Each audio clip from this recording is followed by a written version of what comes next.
Hello everybody, and today I'm here to talk about Teen Titans Trouble in Tokyo. So I think this came out after season 3 of the show, and the show I think got canceled or ended, whatever you want to interpret it as, since it had a wild ending, if you know what I'm talking about.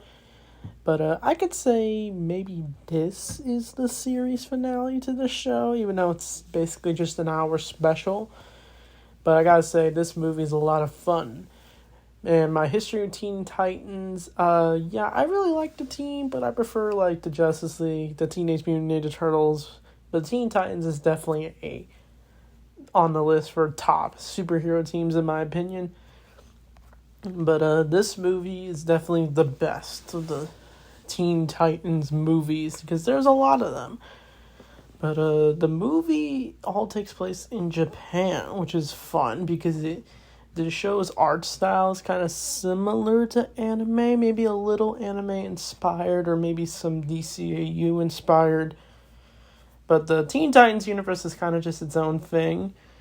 But in Trouble in Tokyo, it's basically where the Titans are after this guy named Rushagun, I think his name is. I don't know how to say it, sorry. It's this ninja-looking assassin guy who uses, color ball spike shurikens, whatever you want to call them.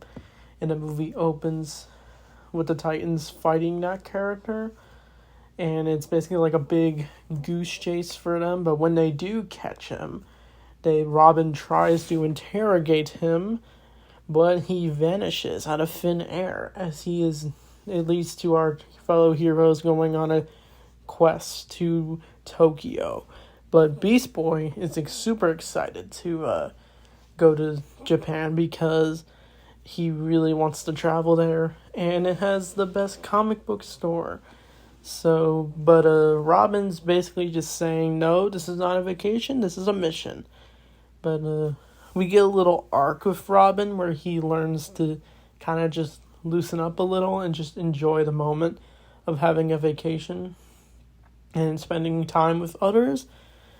But once the Titans go on their little mission, they go on their little ship thing, and they travel to Japan. They even bump into Aqualad, but who gets a cameo. But once they get to Tokyo, they had to figure things out.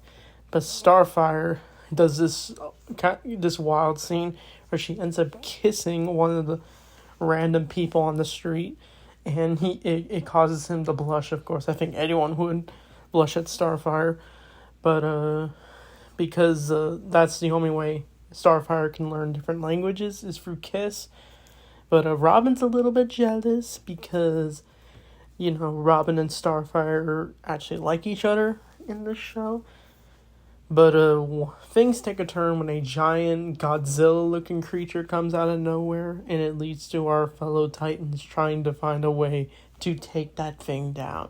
But it's all taken a turn when a detective shows up with a group of cops who they kind of they're very anime-inspired looking cops, and they manage to take down the Beast. And the detective congratulates the Titans for helping out, but there is something more shady about him as we get into him later. But as this is all going on, the Titans are being watched by a mysterious dark figure. We don't know who that is yet, but we'll reveal it later. But while that's all going on, the Titans decide to all split up, and that's mainly half the movie, where Beast Boy tries to go to the comic book store, but he is denied it by Robin.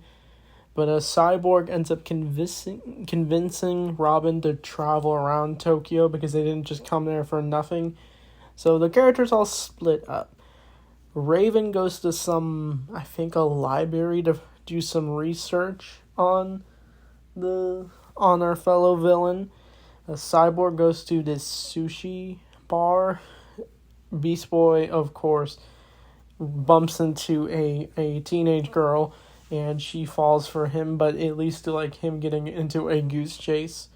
Starfire tries to make connections with Robin, but it just isn't working out as he's just too focused on the mission But that's where we get this intense scene. Probably the best scene in the movie, in my opinion, where Robin he bumps into Russia Gun again, and leads to a giant goose chase in the skies of Japan, as Robin actually almost beats the guy to a pulp where it's convinced that he is covered in blood, but it's revealed it's not blood, since you can't show that in a kid's movie.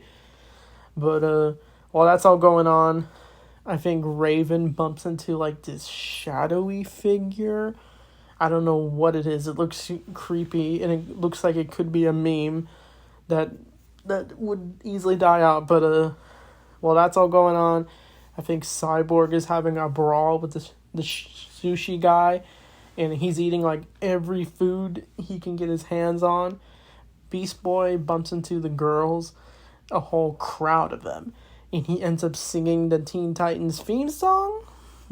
But while that's all going on, Robin is arrested, as he is also battle damaged. He loses his belt, his R, and he's accused of assault. And the detective is like, even says, "I'm sorry, I have to arrest you, Robin." But Robin's arrested, and he's put on the news, and the Titans realize what the heck is going on. But they are all ambushed by various villains. Beast Boy, who's trying to chase that girl, it's revealed that she's this Jaguar character. Cyborg's ambushed by this yellow robot. And Raven's, of course, attacked by the Ghost. And Starfire is trying to find her way to all the characters. While that's all going on, Robin actually manages to escape, of course. But while trapped in a van getting transported, but he manages to get one of the guards out, who after the truck explodes. But Robin decides to take off the clothes of some random civilian, and he gets rid of his costume. He even gets rid of his mask. And the one thing we never noticed about Teen Titans is we don't know what Robin looks like without that mask. It's a mystery. It always made me wonder which Robin is it in this show, but I realize it's Dick Grayson because he's Nightwing later in the future in the show. But that's interesting. But Robin is unfortunately ambushed after getting into a motorcycle chase, but he's rescued by Starfire. And the two actually almost kiss as the characters all gather together after escaping. But we actually do see Robin's eyes a little, so technically we do see him without his mask in this movie, just for a split second. But what happens is the Titans have to gather together to figure out what's going on. But with Raven's research, he's able to find out that a painter was apparently found a magic drawing stick or whatever, and he made his drawings come to life, but it went wrong. And that is the biggest plot twist, is the people they were fighting in this, it's actually ink. So like the blood on Robin's clothes, they weren't actually blood. But before they can figure this all out, they are ambushed by all of the enemies they've just made, and it leads to a giant goose chase between our characters. But they managed to go to the warehouse of the origin of this painter. But that's where we find out who's been behind this whole thing. It is the detective. He was framing Robin to make the Titans look bad. And he actually it's revealed that the painter, he's been alive this whole time. All these years later, he is apparently being controlled by this gigantic block of ink. But that's what's revealed to be the mysterious figure, who then turns into a giant blob of ink thing, whatever you want to call it, and he actually creates an army of the characters they were fighting. Even Russia Blood from earlier, he's revealed to all just be ink, even the soldiers. But the only way they can free this guy, the painter, is if they free him and get him out of the ink, and he can finally rest.